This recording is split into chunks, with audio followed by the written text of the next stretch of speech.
All the information shared in this video is available on the public platform. Nothing is discussed here which may breach the confidentiality of our armed forces. Defense Detective respects our defense forces and works only on the information that is available for public use. The Indian Navy's decision to acquire 4 Tapas drones despite performance shortcomings displays admirable foresight and a sense of responsibility. The ANI reported on 22 June that the Indian Navy intends to use the DRDO-developed drones for surveillance over the maritime zone. Defense officials told the Indian Navy is going to order 4 Tapas drones, and it is going to use them for maritime surveillance operations. A consortium of Bharat Electronics Limited, BIL, and Hindustan Aeronautics Limited, HAL, will manufacture the drones. Defense officials also told that the deliveries would be made faster by the consortium as the first bird would be ready for delivery within 24 months of signing the contract. The existing birds or drones would be used for carrying out trials and improving their capabilities. Tapas Development History. The Tapas,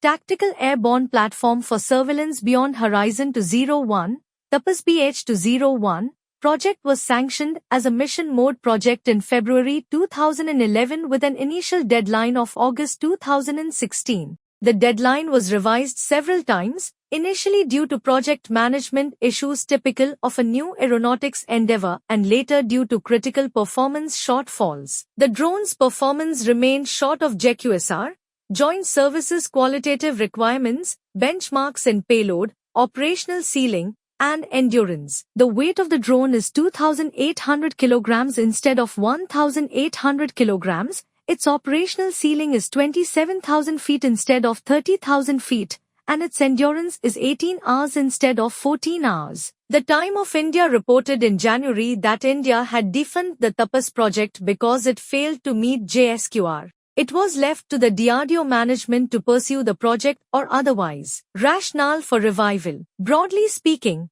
the Navy has given DRDO additional funds and time to improve the Tapas. The additional funds will likely come from the Navy budget. Sources told that the Navy is hopeful that DRDO will improve the drone's performance. There is definitely scope for improving Tapas performance in the short term. The use of composites, for example, would give the drone a performance boost. The best part is that it is low-hanging fruit. Adani Aerospace says that the indigenously built Drishti 10, an Elbit Hermes 900 clone, is an all-composite drone. One of the most important reasons for the Tapas weight spiral, from 1800 kg to 2800 kilograms, was DRDO's inability to build composite fuel tanks. They were forced to use metal fuel tanks instead, dramatically increasing weight. Assuming that Adani Aerospace has indigenous capability to build composite fuel tanks, Tapas could be back in the game, soaring to 30,000 feet.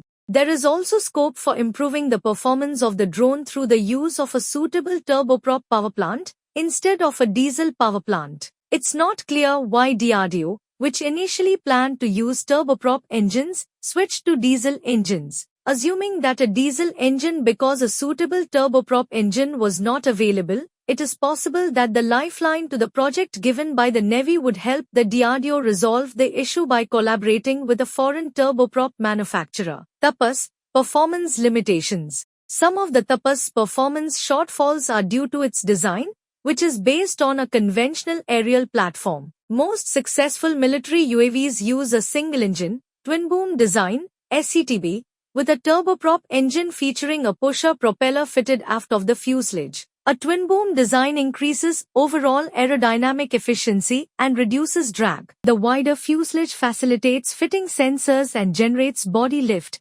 allowing for a shorter wingspan. The design provides a clean and stable platform with a longer range, higher fuel efficiency, and better maneuverability. The UAV is structurally stronger. In case of an engine failure, the SCTB design facilitates a longer-range glide. Other advantages of the SCTB design include, it facilitates modular construction, simplifying assembly, maintenance, and potential upgrades. Easy engine accessibility makes maintenance and repairs quicker and more cost-effective. Avoids weight and fuel efficiency penalties accruing from the use of two engines. Fewer components compared to twin-engine designs translate to lower weight, simpler systems, and potentially higher reliability. Due to the design limitations, TAPS performance shortfalls could remain below GQSR benchmarks. However, that would only limit the TAPS usefulness, not make it useless. Safeguarding TAPS project gains. Performance shortcomings notwithstanding, the DRDO developed many technologies critical for drone operations while developing the TAPS, including the ATOL, autonomous takeoff and landing system, satellite communication, indigenous Satnav system, and high-bandwidth data link. DRDO has additionally developed indigenous payloads, Gimbal Payload Assembly Medium-Range Electro-Optic GPA Mk4, Medium-Range Electro-Optic MRO.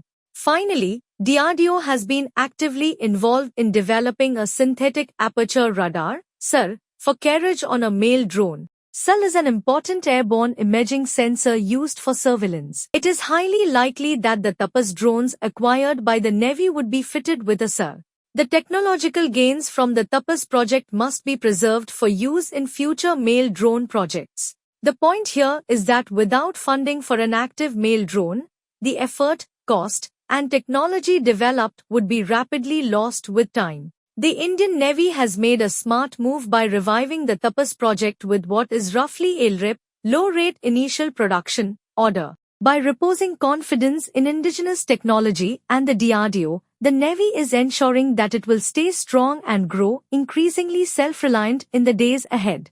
It is possible that the Indian Army and the Indian Air Force will follow the Indian Navy's example and fund the development of technology that they perceive to be critical to their needs.